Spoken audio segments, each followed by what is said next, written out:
En direct de la Maison de Vie, premier anniversaire, la Maison de Vie qui se trouve à Carpentras, avec beaucoup de monde qui sont autour de nous. Ça va les amis? Ouais. Bonsoir Malher. Une maison, bonsoir Anna, une maison où les résidents peuvent se reposer, se ressourcer. C'est absolument unique en Europe. Autour de cette table, nous avons Didier Rouault. Bonsoir Didier, directeur. Bonsoir Malher. Le merveilleux Hervé Asbach. Bonsoir Malher. Il y a Laurence qui est résidente. Oui, qui est... bonsoir. Bonjour Laurence. Oui, ça va, tu es arrivé il y a combien de temps ici? Hier. Hier? Oui, oui. Ah, et comment? Bien l'accueil? Tout va bien? Rien à redire. Rien à redire. Et avec nous autour de cette table, la princesse Stéphanie. Bonsoir Altesse. Bonsoir Stéphanie. Bonsoir Malher, bonsoir tout le monde. Didier, c'est toi qui es le directeur de cette maison de vie, mon cher Didier. Pourquoi tu as accepté? Parce que c'est pas facile. Hein. Surtout que c'est la première fois, c'est vraiment un prototype, c'est la première fois qu'il y a une maison qui existe en Europe et qui s'occupe des résidents. Bon, j'ai accepté tout simplement parce que c'était C'est bien payé? Non, pas uniquement, que c'était un si beau projet qu'on ne pouvait pas le refuser. Je crois qu'aujourd'hui, il est important qu'on s'occupe, j'allais dire, du bien-être, de la qualité de vie des personnes qui vivent avec le VIH. Il y a beaucoup de choses qui ont été faites, mais il en reste beaucoup à faire encore. Oui, tout à fait. Stéphanie, les malades du sida étaient un peu égarés dans la nature, personne ne s'occupait d'eux. Et à quel moment vous avez décidé? Il y a un poney qui est à côté. À quel moment vous vous êtes dit, mais il faut que je fasse quelque chose pour eux? Je crois que c'est pas juste un jour, je me suis réveillée en me disant ça. Je crois que c'est malheureusement en ayant des amis, des gens que je connaissais qui étaient touchés par cette maladie, que j'ai vu leur souffrance. Je l'ai vécu au quotidien avec eux. Et donc... je crois qu'un jour, on réalise qu'on doit faire quelque chose, qu'on peut faire quelque chose quand on se sent prêt à le faire et à donner le maximum de soi pour le faire. Et c'est venu au fil du temps et j'ai dit, oui, je veux mettre ma notoriété au service de cette cause puisque j'avais l'impression que plus personne ne faisait rien et les gens s'en fichaient un peu. Et je sais pas, juste en tant qu'être humain, c'est dans mon caractère, je ne peux pas être indifférent à la souffrance de quelqu'un quand je sais que je peux peut-être faire changer les choses et faire avancer les choses. Donc après, c'est vrai que l'aboutissement de cette maison de vie, ça n'a pas été facile. C'était un rêve un peu que tout le monde croyait impossible, une de mes folies. Je l'ai réalisé grâce à mon équipe, grâce aux gens qui ont cru en moi, qui ont cru que c'était nécessaire de faire une telle maison. Et de voir qu'elle vit aujourd'hui, et tous les sourires sur les visages et tous les témoignages qui ont été laissés dans le livre ici, c'est touchant, c'est émouvant. Et voilà, et ça me prouve que j'ai bien raison de le faire et d'y croire. Plusieurs fois dans l'émission, vous nous avez dit que ce projet de la maison de vie était presque antérieur à l'association. C'est-à-dire que ça fait très longtemps que vous y pensez. Vous avez été inspiré par des initiatives qui avaient été prises aux États-Unis, mais nulle part autre dans le monde, on ne trouve ce genre de maison. Non, c'est pas antérieur à l'association parce que c'est grâce à l'association que j'ai été nommée à l'ONU-SIDA et que j'ai pu justement voir à New York une structure qui s'appelle Housing Works. Et donc, c'est vrai que c'est un peu le même principe, mais différent à l'échelle américaine. Et que ça m'a inspirée. J'ai dit que voilà, c'était nécessaire de le faire chez nous. Et c'est vrai que c'est une création. Donc, c'est vrai que tout le monde nous attend en tournant, on nous regarde un peu pour voir si ça marche, si c'est nécessaire. Mais on s'en fiche, on fait, on donne du bonheur. Et puis voilà. Mais ça commence à faire des jaloux parce que, je ne sais pas si vous vous rappelez, Stéphanie, on a eu, lors de la journée du SIDAction, il s'appelle, rappelle-moi, Bertrand Audouin, qui nous a dit mais c'est une initiative formidable et je vais m'en occuper aussi. Et voilà. Est-ce que ça va suivre?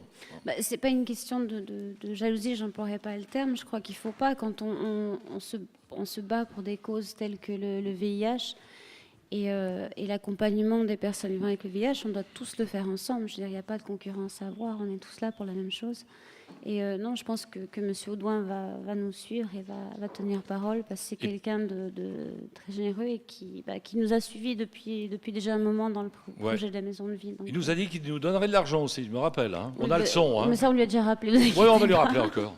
Didier, est-ce que tu es au courant quand même qu'après cette émission, ça va faire une pub extraordinaire, il y a beaucoup de gens qui vont appeler pour venir passer une semaine chez toi? C'est très bien. C'est très bien. On est prêt à les accueillir. Ça sonne déjà. Oui, ça sonne déjà. Oui, arrive. Et puis, pour rebondir sur les propos de Bertrand Audouin, des maisons de vie, il devrait y en avoir plusieurs en France. Five Ice Monaco prend en charge une maison de vie, mais j'espère que d'autres prendront en charge d'autres maisons de vie. Et puis, il faut quand même tirer son chapeau à la princesse Stéphanie. Moi, je suis étonné dans la lutte contre le sida, ça fait quand même pas mal d'années que j'y suis, que c'est souvent l'engagement des femmes. Vous n'avez pas remarqué? Je pense à Liz Taylor. On parlait d'Elisabeth Taylor le mois dernier. Taylor, à Lynn Renault. Ah, Lynn Renault. Oh, à Barbara, on oublie souvent Barbara qui diffusait Oui. distribuait des préservatifs dans ses concerts gratuits. Et puis maintenant, c'est la princesse Stéphanie, c'est la maison de vie. Et qu'il faisait aussi de façon discrète, comme longtemps la princesse Stéphanie l'a fait. Et moi, je voulais juste rajouter que vous n'avez pas mis que votre notoriété au service. Et la preuve et la maison de vie, c'est que vous êtes réellement engagé et qu'on voit l'aboutissement de votre travail, puisque je rappellerai que vous étiez là aussi pour monter les meubles. Ah ben, les tables Entre sur lesquelles c'est à moi. Mais justement, au-delà de l'image et de votre visage, à côté de cette cause, il y a justement une matérialisation de cet engagement. Ça impacte plus dans votre lutte contre le sida. Enfin, ça, c'est un concept qui m'est personnel, c'est dans mon caractère aussi. Je crois qu'on ne peut pas entreprendre quelque chose, dire oui, je vais me battre pour une cause, mettre sa photo sur des trucs et puis dire voilà, je me bats pour la cause. Non. Enfin, moi, c'est mon caractère. Je fais quelque chose, je le fais à fond. Et je crois que c'est important aussi pour les gens qui nous font des dons, pour les personnes qui sont généreux envers nous, de leur montrer où va leur argent et qu'est-ce qu'on en fait. Il n'y a pas assez de transparence, je pense, dans d'autres grosses associations, de voir vraiment la concrétisation de leur générosité. Et je crois que ça, c'est la manière la plus honnête, je crois, de faire du caritatif. Je crois que je n'arrive pas à le concevoir autrement, quoi. Mais non, dire aux gens oui, donner, ou dire ouais, je me bats pour une cause, non, il faut montrer comment on le fait, quoi. Oui, parce que pour le coup, beaucoup de people, comme on dit, s'engagent beaucoup dans beaucoup de causes. Est-ce qu'ils reversent tout l'argent Est-ce qu'ils en donnent aussi? Est-ce qu'ils en donnent aussi? Ils donnent déjà de leur temps, ça serait déjà pas mal. Ça serait pas mal. Hervé? Non, je voulais juste dire le maître mot. Oui, vous avez utilisé la générosité pour les donateurs, mais je crois que vous êtes justement ce moteur-là de générosité par rapport à votre engagement et tout ce que vous permettez, tout ce que vous offrez avec cette maison de vie et l'association aux personnes vivant avec le VIH. Et que vous êtes moteur dans cette générosité-là. Alors la spécificité de cette maison, c'est qu'elle n'est pas médicalisée, il faut le rappeler. C'est-à-dire que c'est un lieu d'accueil, de repos, de bien-être et de joie, Didier Roux, on peut le dire. Quand on arrive ici, c'est vrai qu'on voit effectivement, la princesse l'a rappelé, les sourires, la bonne entente. Pas tout de suite, pas tout de suite. Si, Didier. En tout cas, nous, on l'a vu. Non, Didier, nous, on était contents. Vous avez vu. Est-ce qu'on peut rester une journée de plus? Non, tout à fait. Je ferai la note de parce frais. Parce que le week-end, il n'y a pas de problème. Les notes de frais. Nous avons de l'argent, il n'y a pas de problème, petit Didier. Mais dis-moi... Non, les gens viennent quelquefois, il ne faut quand même pas dresser un tableau tout rose. Ils viennent quand même avec un peu d'inquiétude, d'appréhension. Et petit à petit, ils s'installent, ils prennent leur temps. Et quand on voit, c'est vrai, des sourires ou de l'apaisement sur les visages, on est satisfait du travail qu'on fait. Voilà, on est modeste, tout simplement des petites choses à accumuler les unes après les autres pour pouvoir faire en sorte que les gens se sentent et se ressentent mieux. Hervé? Je crois que c'est à la maison de vie comme à l'association, nous sommes dans la vie justement. Et nous vivons les choses. Alors c'est vrai qu'il y a des moments joyeux et puis il y a des moments aussi où nous partageons les émotions, où les personnes vivent des choses, traversent des moments un petit peu plus difficiles.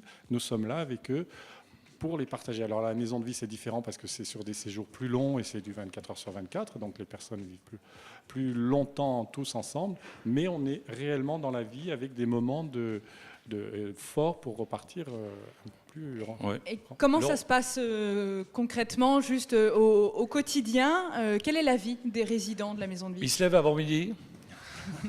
Il se couche à midi. Il est très strict Ils sur sont... les horaires. Oui, ils sont... C'est vrai que ça n'a pas l'air de... Il paraît que tu vas les chercher dans les boîtes toutes les nuits. Je sais que c'est la réputation de la maison de vie. Mais oui, c'est ce qu'on m'avait dit, moi. J'étais très déçu en Mais il y arrivant. a quelqu'un qui a écrit c'est des règles strictes mais saines. Et j'aime bien, voilà. Le principe, c'est de permettre quand même aux gens de retrouver un rythme de vie serein, de retrouver la sérénité dans la maison. Donc la maison, c'est quoi la sérénité?